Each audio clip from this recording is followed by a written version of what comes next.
Assalamualaikum warahmatullahi wabarakatuh. Perkenalkan, nama saya Lana Alfiana dari kelas Mazawa 2, NIM 2020604075. Baiklah, di sini saya akan menghafal Quran surah Ali Imran ayat 92. A'udzubillahi minasyaitonirrajim. Bismillahirrahmanirrahim. Lan tanalul birra hatta tunfiqu mimma tuhibbun wa ma tunfiqu min shay'in fa innallaha bihi alim. Shadaqallahul azim. Yang artinya, kamu tidak akan memperoleh kebajikan sebelum kamu menginfakkan sebagian harta yang kamu cintai. Dan apapun yang kamu infakkan tentang hal itu, sungguh Allah Maha mengetahui. Selanjutnya surah At-Taubah ayat 103. Khudh min amwalihim shadaqatan tutahharuhum wa tuzakkihim biha wa shalli 'alaihim. Inna sholataka sakunul lakum wallahu sami'un alim. Shadaqallahul azim. Yang artinya, ambillah zakat dari harta mereka guna membersihkan dan mensucikan mereka, dan berdoalah untuk mereka, sesungguhnya doamu itu menumbuhkan ketentraman jiwa bagi mereka. Allah Maha mendengar lagi Maha mengetahui. Baiklah, di sini saya akan menjelaskan tentang asbabun nuzul Quran surah At-Taubah ayat 103.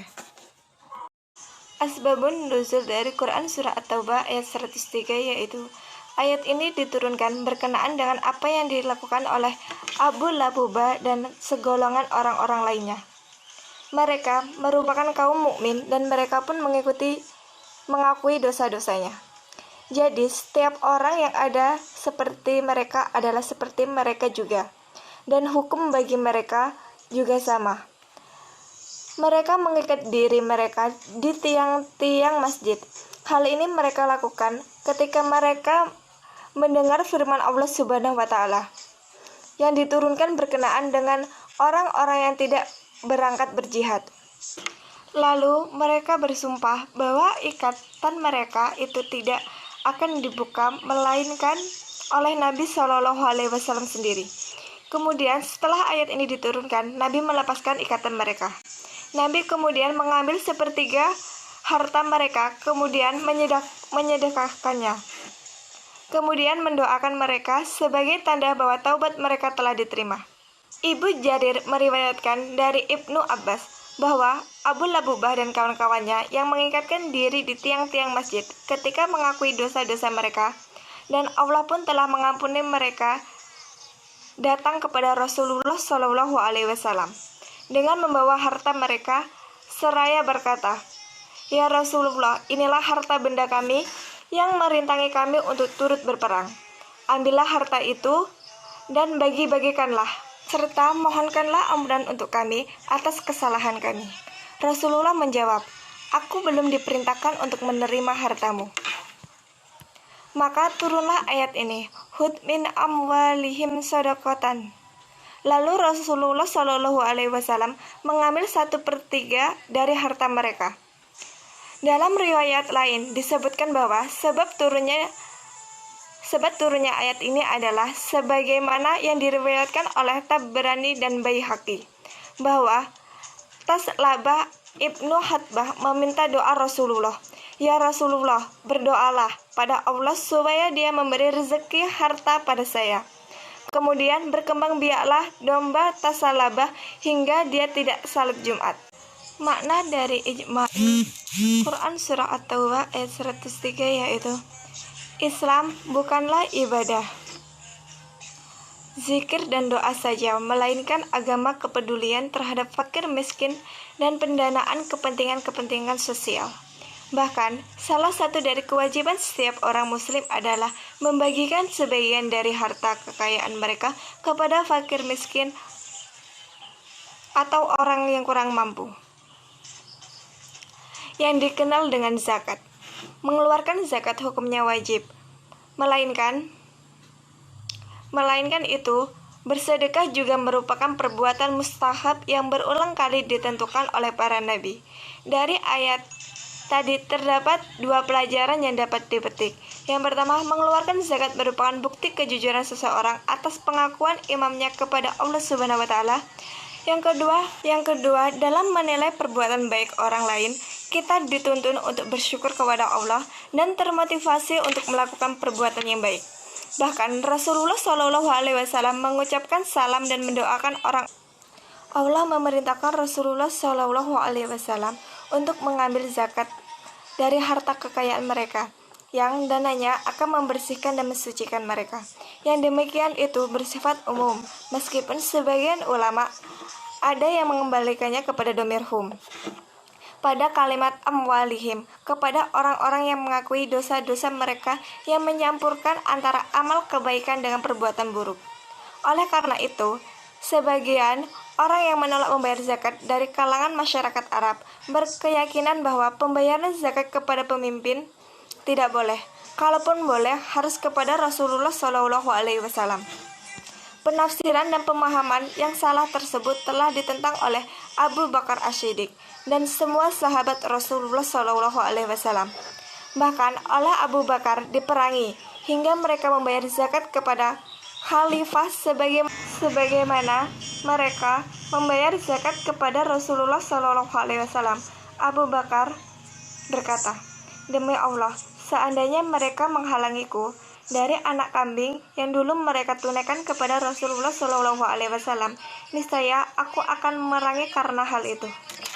Penafsiran kata-kata dalam surah Al-Taubah ayat 103 yaitu min amwalihim shadaqah. Ambillah, wahai Muhammad, sebagian dari harta mereka, orang-orang yang mengakui dosa-dosanya dan bertaubat daripadanya. Sebagai sedekah khatibah dari Ammar, di sini Rasulullah Shallallahu Alaihi Wasallam huruf min berfungsi sebagai hitab idil, karena sedekah yang difardulukan tidaklah semua harta. Kata amwalihim disebutkan dalam bentuk jamak, mencakup semua jenis harta, dan dhamir hum bersifat umum, kembali kepada seluruh kaum muslimin, sedangkan sedekah yang diperintahkan itu ialah sedekah fardu, yaitu zakat. Jadi, ayat ini menunjukkan wajibnya diambil zakat sebagian dari harta-harta kaum muslimin secara keseluruhan karena kesamaan mereka dalam hukum agama. Bagi mufasir yang berkelilit dengan asbab al-nuzul, maka dhamir hum diberlakukan khusus untuk orang-orang yang bertaubat dan ikut serta dalam perang Tabuk, seperti dalam peristiwa di atas. Dan yang dimaksud dengan sedekah dalam ayat tersebut adalah hak sebagai khalifah. Yang kedua, tutahharuhum dibaca rafa, menerangkan sifat dari lafaz sedekah, huruf ta, taknis, ghaibah, dan dhamir mustafsirnya lafaz sedekah. Jadi, artinya yang membersihkan mereka, atau jika tak tersebut untuk khitbah dan aid yang terbuang menunjukkan pada lafaz sebelumnya. Kalau dinampakkan berbunyi tutahharihum, artinya yang dengan sedekah itu engkau membersihkan mereka, atau bisa pula kalimat tersebut sebagai hal dan dhamir muhatabah. Yang ketiga, watuzakkihim. Mensucikan diri atau harta mereka dalam artian bertambah keberkahannya. Dengan kata lain, adanya sedekah itu harta mereka menjadi bersih dan merupakan hak Allah terhadap orang-orang fakir, yakni berupa zakat. Jika jumlah ini athaf pada lafaz sebelumnya, maka huruf ta adalah ta taknis, ghaibah, atau bisa mungkin khatab. Jika berdasarkan bacaan jazm pada lafaz tutahharuhum, makna huruf wa di sini sebagai permulaan kalimat. Yang keempat, shalla alaihim. Berdoalah dan memohonlah ampunan untuk mereka dari segala dosa-dosanya. Secara bahasa, sesungguhnya doamu Muhammad dibaca dalam bentuk mufrad. Ada sebagian yang membaca sholawataka, inna sholawataka dalam sihar jamak. Selanjutnya yaitu sakanul lahum. ketenangan, kasih sayang, dan kemuliaan bagi mereka. Sakanu bisa berarti apa saja yang dapat membuat perasaan menjadi tenang dan tentram, dan jiwa menjadi tentram. Ayat ini menunjukkan anjuran mendoakan mereka. Yang selanjutnya, Wallahu sami'un alim. Allah Maha mendengar atas doa-doa, Maha mengetahui siapa yang berhak dan pantas menerima sedekah atau zakat darimu.